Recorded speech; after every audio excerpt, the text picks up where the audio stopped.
Γεια σας. Γεια σας. Εδώ είμαι πάλι για να σας δείξω πώς χαλαρώνω το βράδυ. Και πριν ξεκινήσω αυτό να σας πω, κάντε γραφούλα στο κανάλι, πατήστε subscribe για να κάνετε την εγγραφή, να μεγαλώνει το κανάλι μας. Και πατήστε δεξιά το καμπανάκι που έχει, να σας έρχονται ειδοποιήσεις. Και τώρα θα σας δείξω λίγο πώς χαλαρώνω το βράδυ κιόλας. Αφού έχω ξεβαφτεί αν είμαι βαμμένη και έχω βάλει eyeliner, μάσκαρα και τα έχω βγάλει, έχω ξεβαφτεί μετά και μακιγιάζ. Πάμε να σας δείξω τι άλλο κάνω το βράδυ για χαλάρωση στο πρόσωπο. Εδώ είμαι, θα πλύνω τώρα το πρόσωπό μου εδώ με το σαπούνι δερματολικό.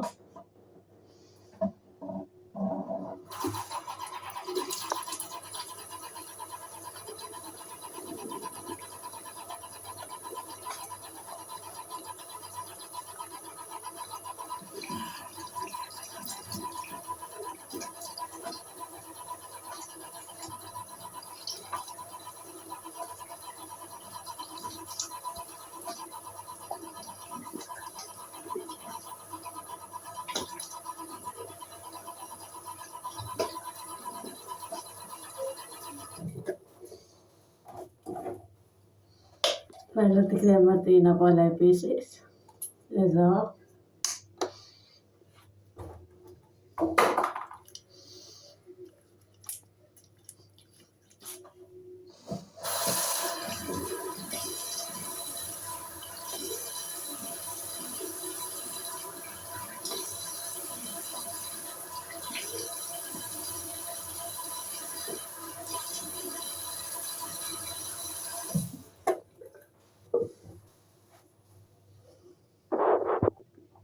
Και τώρα θα βάλω την κρέμα που είναι για πανάδες. Κρεματικά τοαλάτ, ναι.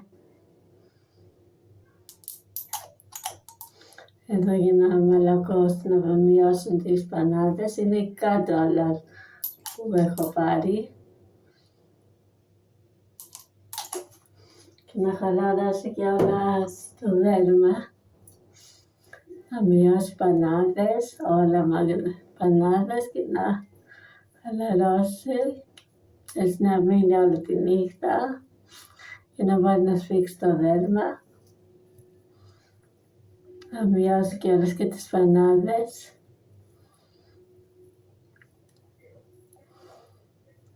Να είναι καλό αποτέλεσμα να γίνει. Εδώ είμαστε. Αυτό ήταν το βίντεο για σήμερα. Μικρό ήταν σήμερα, αλλά εντάξει δεν πειράζει, καλό όπως ήταν. Και μικρό και καλό. Θα τα πούμε πάλι σε άλλο βίντεο.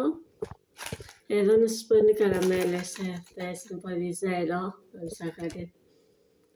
Είναι με κανέλα γεύση, είναι πολύ ωραίες και καίνε λίγο όμως και είναι πάρα πολύ, όχι λίγο, πάρα πολύ καίνε, αλλά είναι πολύ ωραίες.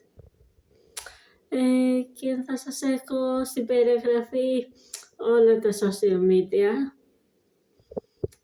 για να με ακολουθήσετε και να σας ξαναπώ πάλι να κάνετε subscribe στο κανάλι μου και να χτυπήσετε και το καμπανάκι που έχει δίπλα να σας έρχονται όλες οι ειδοποιήσεις για ό,τι ανεβάζω. Αν μπορέσετε να γράψετε το όνομά μου στην οθόνη για να το βλέπετε στα social media, να με ακολουθήσετε. Και θα τα ξαναπούμε πάλι σε επόμενο βίντεο άλλη μέρα. Bye bye, φιλιά πολλά.